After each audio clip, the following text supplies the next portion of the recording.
Friends, நான் ஒரு பதிகம் வீடியோ போட்டிருந்தேன் இல்லைங்களா? பானுமதி அம்மா ஒரு கேள்வி கேட்டிருக்காங்க. உங்களுக்கு நான் படிக்கிறேன், கேளுங்க. எதுக்கு எந்த பதிகம் அது எதில் வரும்னு எப்படி தெரிந்து கொள்வது? எல்லோருக்கும் கூகுள் சர்ச் பண்ண தெரியாதே, என்ன செய்வது அப்படின்னு கேட்டிருக்காங்க. என்னென்ன பிரச்சனைக்கு என்னென்ன பதிகம் படிக்கணும்னு எப்படி தெரியும்? கூகுள்லேயும் சர்ச் பண்ண தெரியாதுங்கிற பட்சத்தில் நம்ம அவங்க எடுக்கிற வகுப்புகளுக்கு தானே போகணுங்கிற மாதிரி அவங்க கேட்டிருக்காங்க. இன்னும் நிறைய பதில் இருக்கு. இதுக்கு நான் பதில் சொல்றேன். அதுக்கு முன்னாடி நான் ஒரு கேள்வி மட்டும் கேட்குறேன். இப்போ எனக்கு ஒரு பிரச்சனைன்னு வச்சுக்கோங்க. கடவுளே என் கஷ்டத்தை தீர்த்து வை அப்படின்னு தான் கும்பிடுவேன். இதுக்கு கடவுள் என் பிரச்சனையை தீர்த்து வைப்பாரா மாட்டாரா? கையெடுத்து மனுசுருகி கெஞ்சி அவர்கிட்ட என் பிரச்சனையை தீர்த்து வை தெய்வமே அப்படின்னு நான் கேட்டா எனக்கு பிரச்சனையை தீர்த்து வைப்பாரா மாட்டாரா? பதிகம் பாடினாதான் என் பிரச்சனையை தீர்த்து வைப்பாரா? சொல்லுங்க.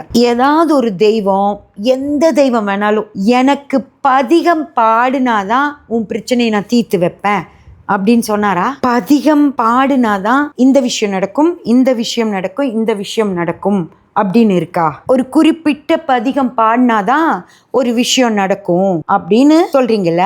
அப்போ அந்த விஷயம் நடக்கிறதுக்காக நீங்கள் ஒரு பதிகம் டெய்லி பாடுறீங்கன்னு வச்சுக்கோங்க. அப்போ அந்த பதிகம் உங்களுக்கு மனப்பாடம் ஆகிடும். உங்களுக்கு கொஞ்ச நாள் கழித்து வேற ஒரு விஷயம் தேவைப்படுதுன்னா நீங்கள் வேற ஒரு பதிகத்தை எடுத்து பாடுறீங்க. அப்போ பாடும்போது வாய் தவறி உங்களுக்கு அந்த பழசு மனப்பாடம் இருக்குல்ல மனசில், அந்த பதிகம் வந்துடுது வாயில். பயபக்தியாக கடவுளை கும்பிடுற இதில் பழைய பதிகத்தையே பாடிடுறீங்க. அப்போது கடவுளை என்ன பண்ணுவார்? பழைய பதிகமே பாடினதுனால இந்த வேலையை உங்களுக்கு செஞ்சு கொடுக்க மாட்டாரா? புது பதிகம் நீங்கள் பாடாமல் விட்டுறதுனால இந்த அம்மாவுக்கு அந்த பிரச்சனையை நம்ம தீர்த்து வைக்க வேண்டாம் அப்படின்னு விட்டுருவாரா? அந்த குறிப்பிட்ட பதிகம் பாடினாதான் உனக்கு நான் அதை செய்வேன் அப்படின்னு சொல்லிட்டு நீங்கள் பழைய பதிகம் பாடினதுக்கு உங்களுக்கு எந்த ரெஸ்பான்ஸும் பண்ண மாட்டாருங்கிறீங்களா? கடவுளை இவ்வளோ சாதாரணமாக எடை போட்டுறாதீங்க.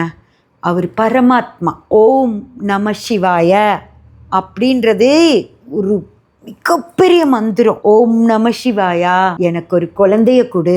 ஓம் நம சிவாயா, என் பொண்ணு கல்யாணம் பண்ணி வை. ஓம் நம சிவாயா, என் உயிரை காப்பாத்து.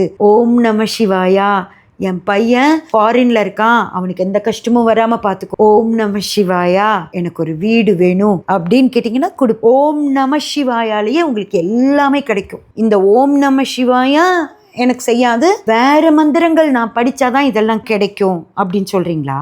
இதுதான்மா என் கேள்வி. இதுக்கு நீங்க தயவு செஞ்சு அடுத்த கமெண்ட் போடும்போது தெளிவா எனக்கு பதில் தருவீங்கன்னு சொல்லி நான் நம்புறேன்.